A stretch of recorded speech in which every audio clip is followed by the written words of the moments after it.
Okay, first of all, thanks a lot for the overwhelming support on the previous videos. It means a lot to me and I'm very thankful for it. Second of all, hello, welcome to a new video. This time around, I'm doing something that I actually missed doing on this channel, and that's talking about something very geeky and very nerdy. And I'm going to talk about a certain article that I read the other day that was just very weird and it was something that I did not expect at all. So I was just researching something about MIS, Management Information Systems, and IT, specifically case studies, basically examples of failures and things that just went wrong. And we started to, research about why and how it went wrong and how we could, prevent that from happening. And then I came across this certain article that was very interesting. FBI's upgrade that wasn't, by Washington Post, written by Dan Egan and Griff White. I'm sorry if I'm not pronouncing it correctly. And it basically talked about $170 million failure that I think it was actually a whole lot more. Like, when you take into consideration all the other damages that this certain project made, it was just absolutely horrendous how bad it all became. So basically, they let's start from here. Do you guys know what a mainframe is? Let's go to google.com and we will just search an old mainframe. This, as you can see, these old black and white photos are all showcasing these big fridge-like objects that are essentially mainframes. Mainframes are basically how would you explain it? Basically, mainframes are a computer case that is connected to a couple of other monitors. For example, nowadays you have your own computer case, but it's also connected to a desktop somewhere else in your room, or somewhere else in a building, in a corporation. And we would basically use the computational powers of a single case to work with bigger and more scaled up corporations. For example, like, let's see this picture. I think I could explain it better over here. So as you can see, this is a mainframe that was used in 1970s, and this over here, what you're seeing, is the interface that they would use. And this over here could be also where they would print out the commands and the the results of certain functions that these computers would compute. However, the computation would not happen over here. They would happen over here in these big racks and these big things like look like a huge cabinet or something like that. They would put RAMs, CPUs and things like that inside these racks, essentially what we would start calling servers, which are basically cases, but they are horizontal, they're not vertical. So putting all of that aside, as you could see, using these mainframes and the things that the computational powers that they had, corporations were able to digitalize their functions and what they would use pretty efficiently. And although it was very clunky to use, and they, for example, let's just show another interface over here. I hope that you guys can see what's going on in here. this is again another mainframe, a very old one in fact. And this guy over here, this guy is an operator. He's using the, all the buttons over here. Instead of a keyboard and mouse, they had all these different keys and buttons that you had to use, and they basically just worked with that. And all of the corporation's calculations would actually happen with that technology. Now, the cool thing about something like Windows, and something, let's actually go a step back. An IBM PC, for example, something like a technology that was revolutionary at the time, a personal computer. The cool thing about it, before, hold on, I would just search it up over here. Yep, there you go. So this over here, as you could see, this is, hold on, it's loading up. Yeah, this over here is an IBM's PC model. Now, what's very interesting about this is that it's not connected to a mainframe. So those big racks of CPUs, RAMs, and all those different computational hardware, it's all stored up in a case or behind the monitor, everywhere that you could put this thing without needing to dedicate an entire room to it.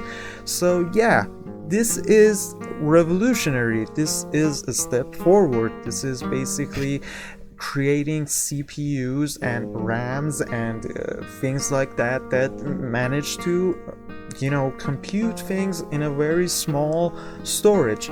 And it's revolutionary because everyone has their own PC right now. This is the first step towards what we would call telephones and smartphones.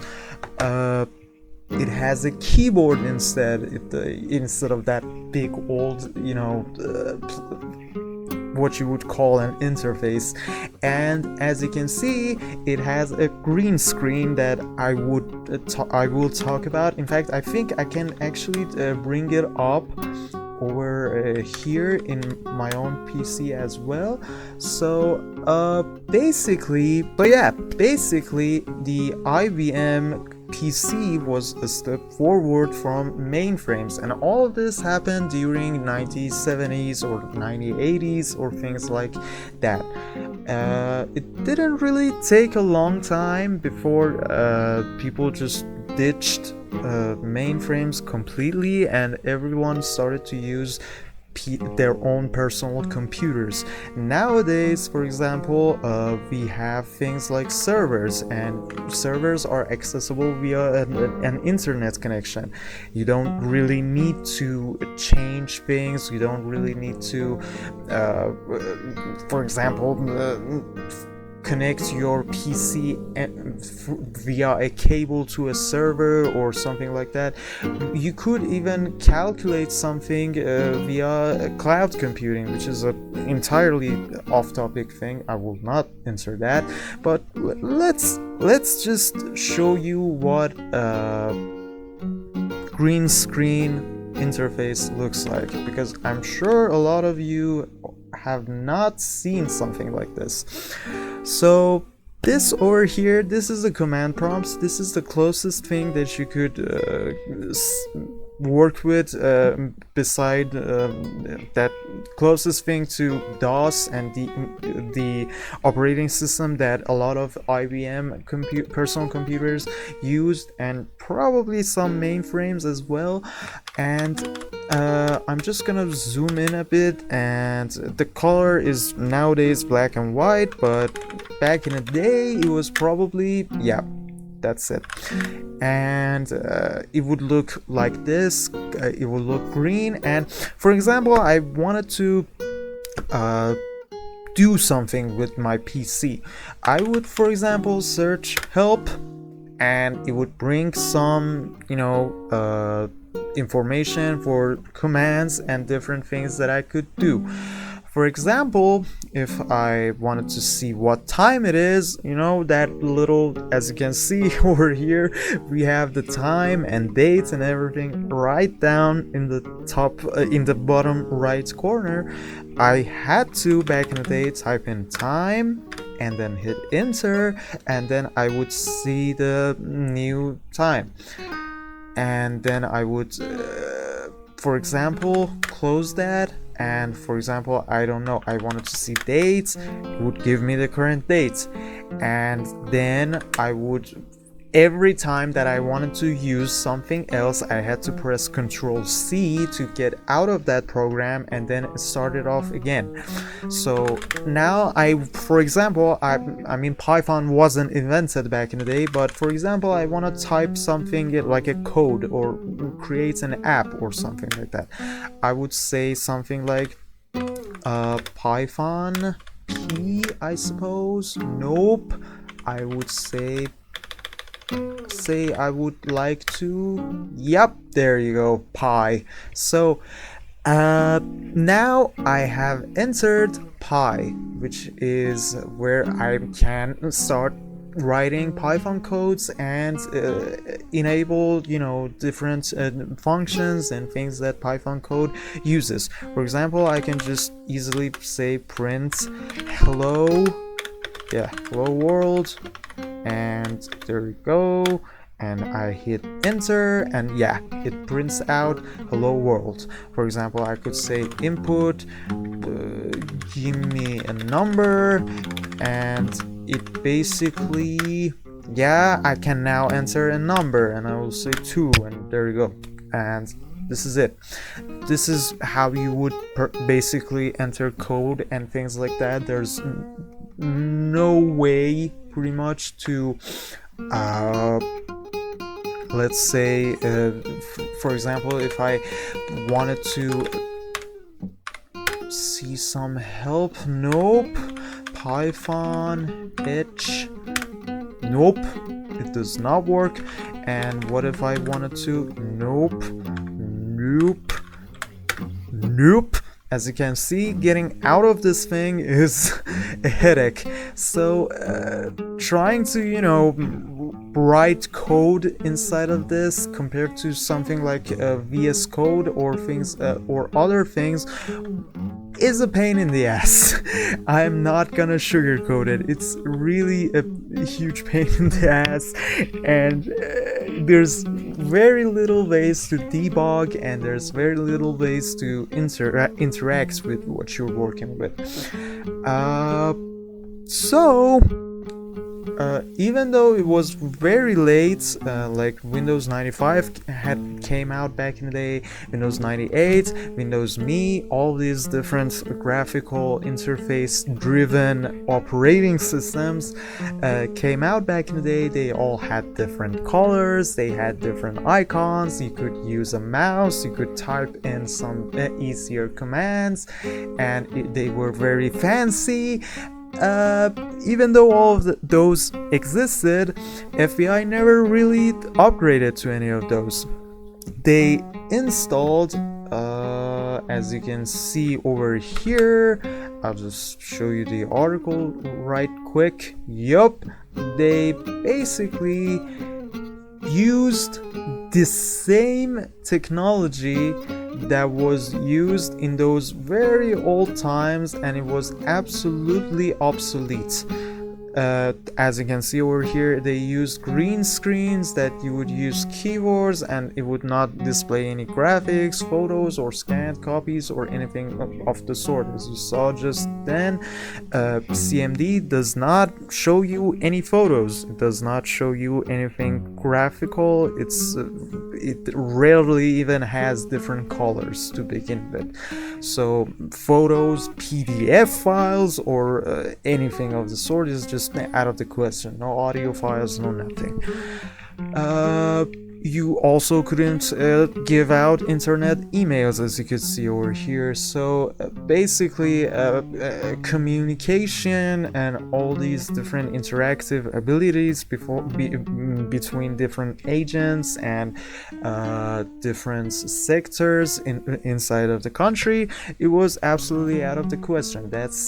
That means that the FBI agents that was supposed to keep you safe was doing a pretty horrible job because your personal computer, the personal computer that you were using, is way more state of the art compared to the technology that the FBI is using themselves.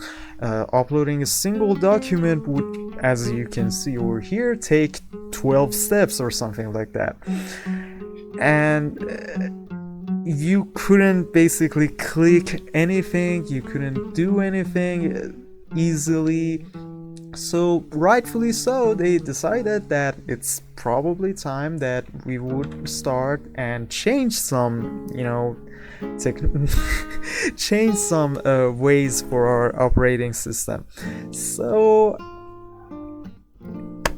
they you couldn't say that they did the wrong thing, but it's very interesting to know that FBI, believe it or not, did not have any sort of professional IT man at hand. So what they did is that they basically outsourced the entire project to a person, or actually not really a person, a corporation, some the legal individual, the corporation that they are working with. That I think it's very, very funny that they were actually called, I will show you right here, they were actually called Psych.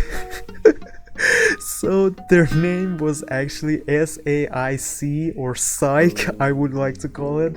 So they outsourced the entire project, an FBI project that would put not just the safety and security of USA, but the entire country and the entire continent and the entire world at risk to another corporation.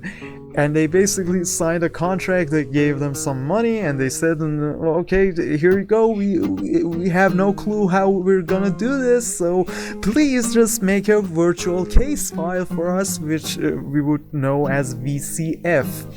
Now, believe it or not, I will actually get to it. Psych is actually still operational. Yeah, as you can see over here, I should stop saying that phrase, to be honest with you.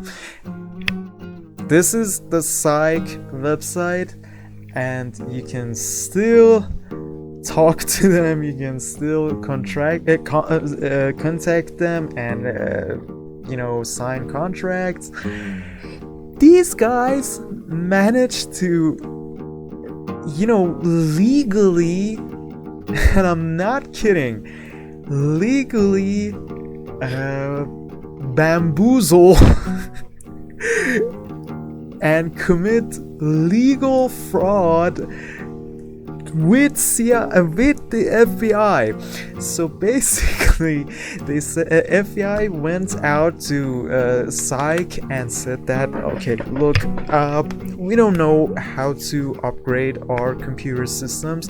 We don't know how to create a virtual case file. We're way behind. We don't have any skillful individuals, and we would want you to create a virtual case file for us in a project that was then known as the Trilogy, because it happened in 3 phases.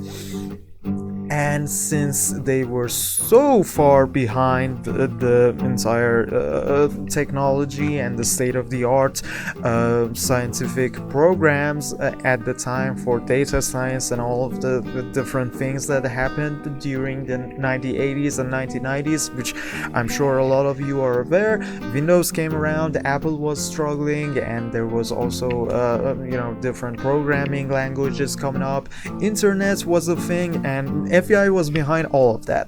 So they didn't know anything about anything, and they basically outsourced the entire project to Psych and got some budget from the Congress at the time.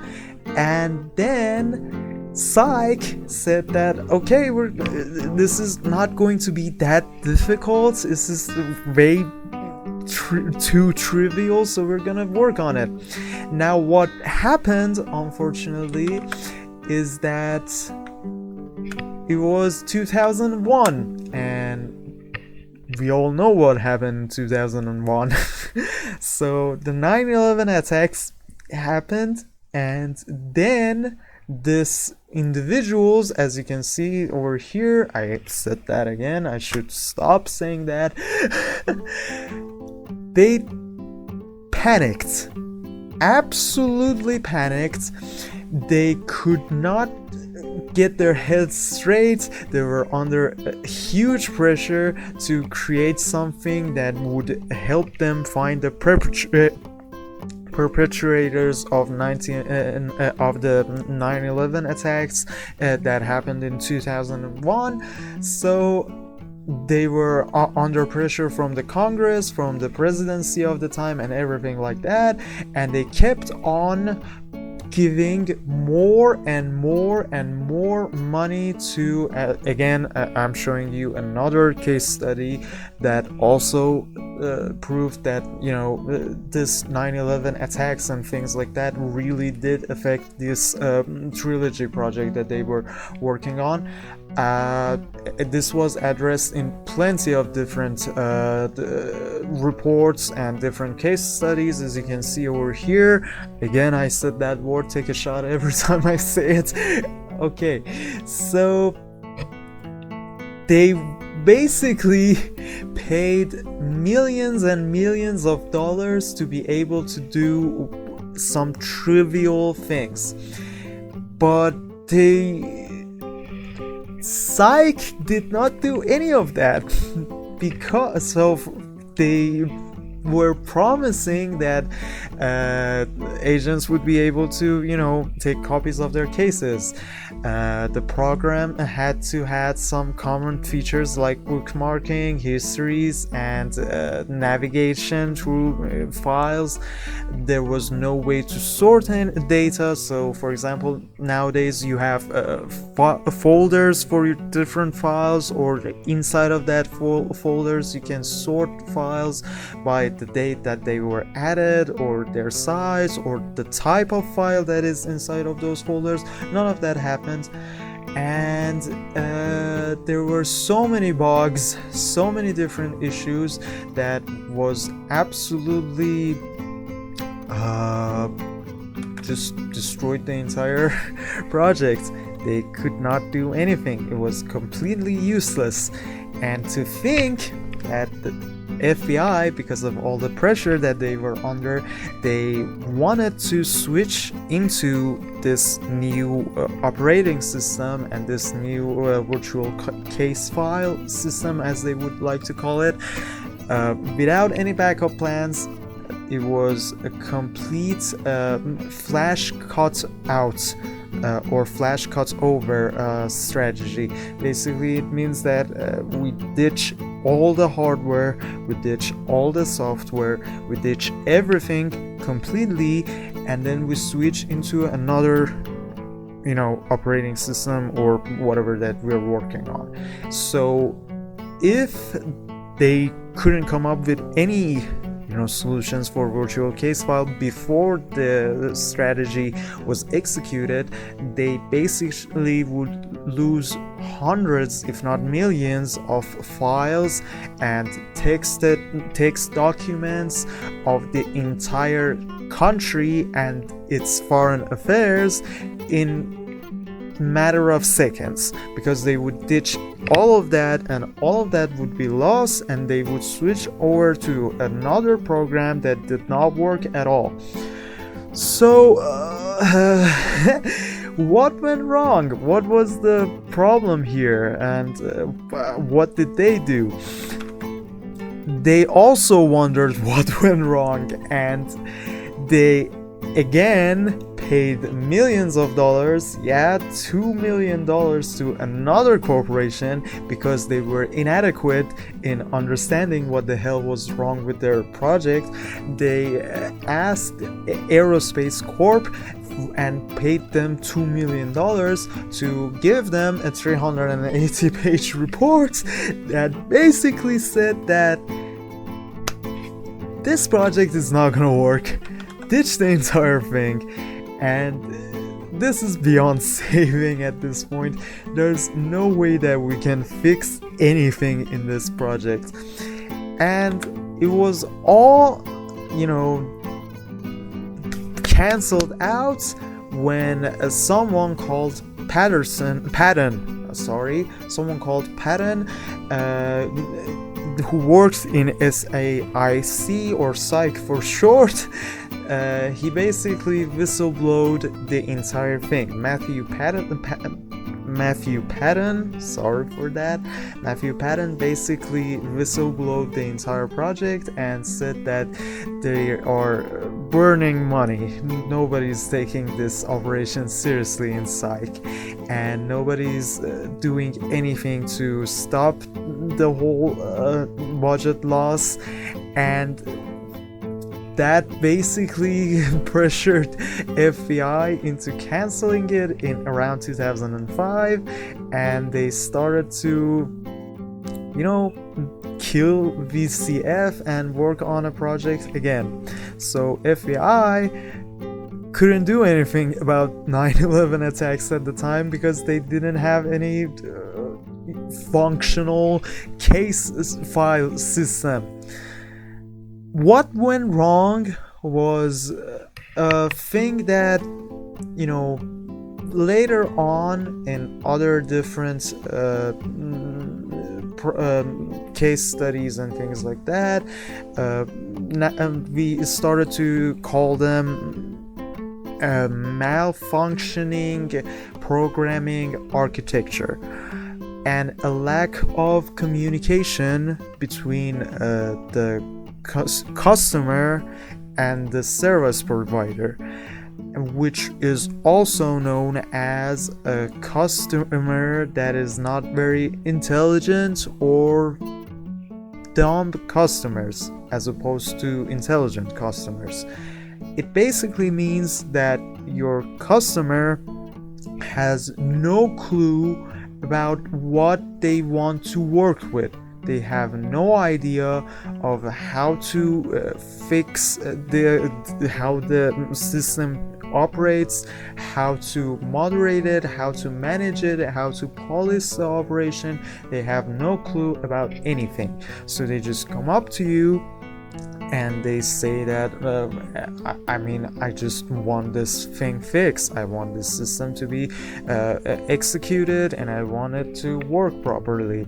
But they don't know that they are asking for the absolute impossible at the time, and they are told by the corporation that they are working with and the corporation that they have a contract with that this is not really that manageable. We can't work with this. It's not gonna work. Then they're paid more money, and they're like, well, what if we pay you more money? Can you do it then? And then they pay them even more money. Can you hire more people?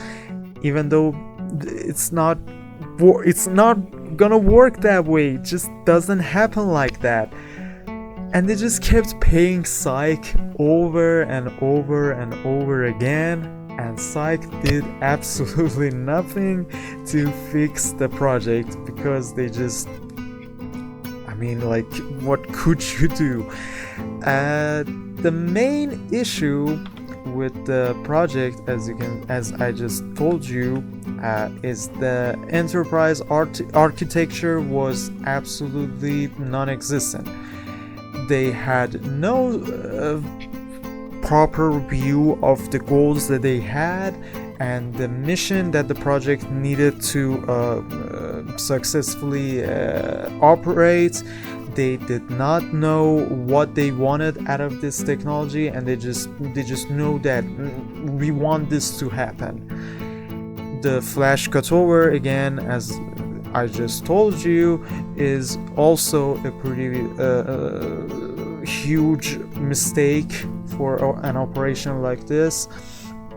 There is no way to connect the infrastructure and the current hardware that the FBI use with the new operating system, something that they insisted on working with, which meant that the whole operating system would not work at all. And then again, another issue that they had was that they had zero, and I mean it, zero IT professionals at the Bay. They didn't have any IT managers, they didn't have any what you would call, I don't know, a CIO, yeah, a chief information officer, or someone who would, you know, work and manage the IT sector of a corporation. They had none of that.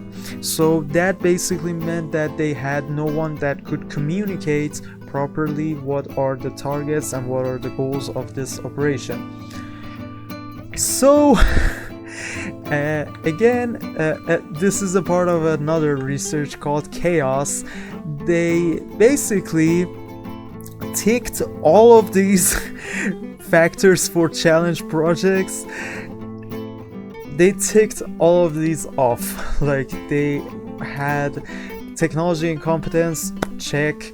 Lack of executive support, check. Lack of user input, check. Incomplete requirements, check. Unclear objectives, unrealistic expectations, check. It was an absolute disaster, and it costed $300 million. Like, the entire operation, paying for, you know, different researchers, scientists, everyone come around and see what's wrong with this thing. It costed $300 million. Could you believe that? For just something that people themselves with their personal computers could use. FBI just couldn't do it. So yeah, it's crazy when you think about it, and it just goes to show how being incompetent in technology and not knowing how to use it costs a lot of money. So yeah, that's about it. I'll see you guys next time with another video. Bye bye.